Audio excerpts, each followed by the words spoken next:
What's up, everybody? We got another video. Today, we're talking about Vice Admiral Tsuru.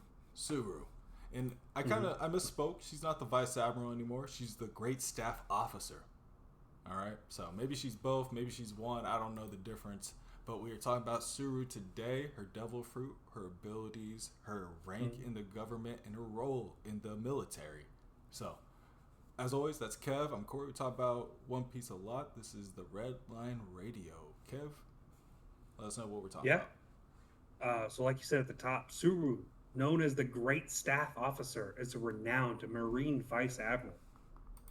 We know her, and this is kind of how we admire her as the grandmother of Kujaku, who is the older sensei of Kobe in the sword group, which really tells me that her grandmother Tsuru probably had a hand in creating or maybe focusing the sword group in her younger years. But she is I'm sorry. So she's a very tall, thin, elderly woman, and we've only really seen her as an old woman. But I haven't seen Film Z, so I'd have to ask you, what are your thoughts about her as a younger officer? Well, she's part of the monster trio of the Marines in the past. She has a $500 million bounty, pretty much a 5-star bounty on Buggy's system. We haven't seen her do anything recently, so that must mean she must have been a monster. She's also 6'8". Let's talk about that. But that means she must have been a monster back in the day. The Her Thunder garb, needs somebody, please. yeah, Please. the Garp, Sengoku, Tsuru trio had to be like Team 7 from Naruto. I don't know when she got her abilities, but her abilities to just fold people and like they basically do the laundry. Forgive me if I'm wrong, but I think her ability also helps like clean the person's like personality, like so they act like a more a better person after. I might be just looking too Interesting. much into that, but she does have like one of those abilities that are just like I don't have to deal with you. I'm just gonna put you to the side for a while. So a lot of the women in the military have those abilities. Kujaku with her whip powers and just like ordering people around and being like, okay, this is what you do. And you have Hina with her bar ability, which just lock people up. So it's like these women don't have like offensive abilities, but they do have abilities that kind of you're kind of like, what the fuck? You know what I mean? Like, how does this work? So I don't know. I think she's definitely part of that big trio back in the day. I couldn't agree more. And to go off of your example of Naruto and Team Seven, I think it will be very something similar to Sakura, where amongst the average Marines, Subaru will be one of the better, no matter who you talk about. But if you compare her to Garb, she is going to look like nothing. She is going to look like cannon fodder herself. Very similar to Sakura.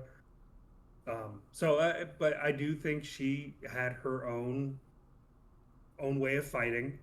She was able to make a arch nemesis. I got the feeling of like the that her and Doflamingo were very much arch nemesis. I Which I don't know if they were like arch nemesis, but oh well, here finish your thought before I say something.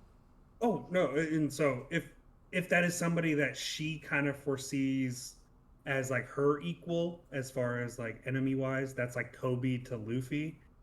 So I guess, power scale her up to something along those lines. I would guess. But what were your thoughts? No, as far as power scaling, I agree completely.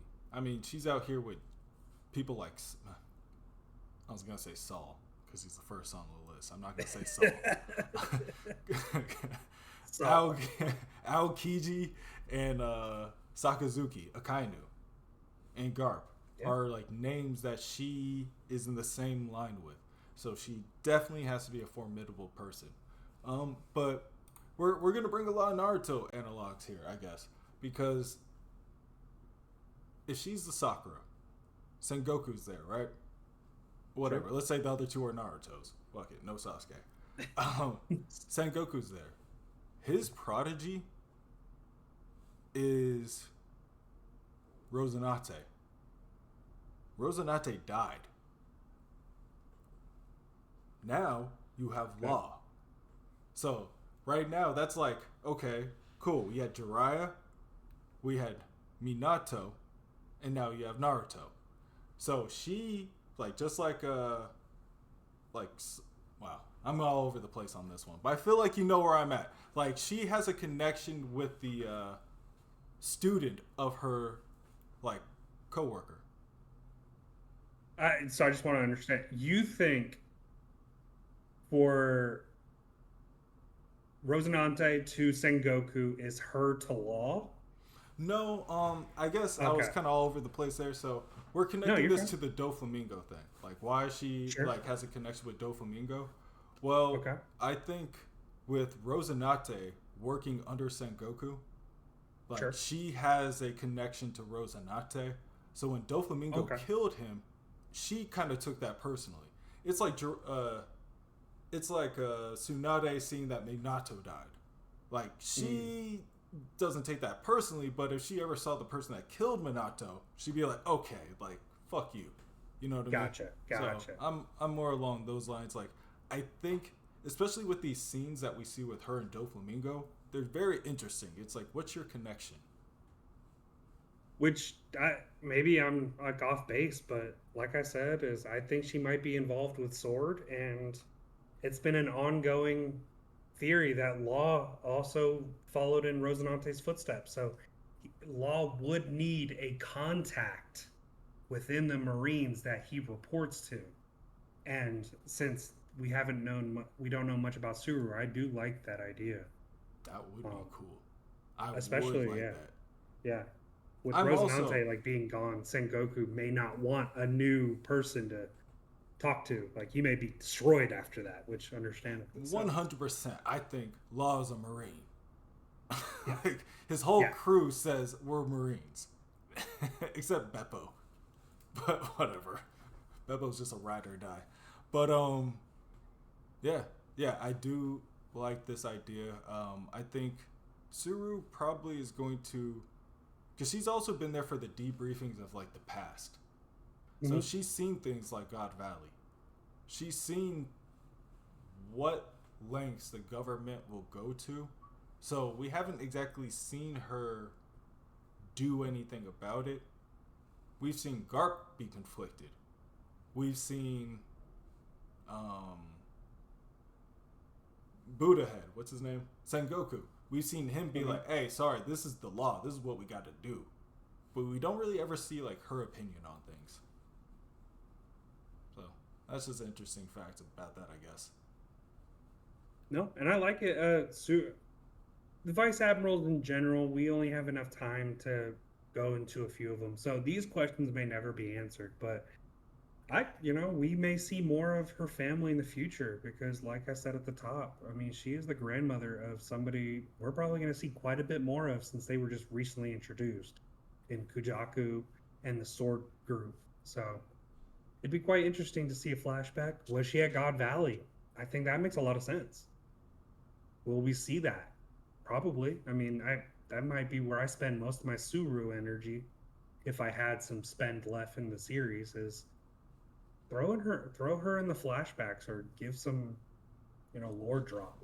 Or context, I don't some know. of the stuff she's doing. She's like a constant character that keeps Yeah. popping up in random scenes every couple of years. And it's like, no, this is a big deal. She's here.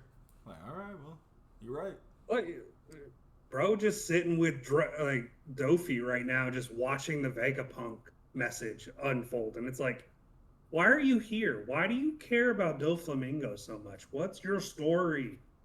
And I can't wait for Bro to write it. But I wonder you if she guys was tell us. I wonder if she was like, hey, how much how does this check out with what you know? Because what do you know as I guess he was a not Gorosei. He was a celestial dragon. So it's like, Yeah. is he lying or what do y'all know? I wonder. Well, you guys tell us down in the chat. Like, what are you guys thinking about Tsuru? Do you think she has a future in the One Piece story left to go, or has she run her course? Yeah. What would she like? That is a good question. Yeah, I want to know what you guys think about that. Uh, will we see her do anything significant? That's the question. We'll catch y'all next time. This is Red Lion Radio, signing out. Peace.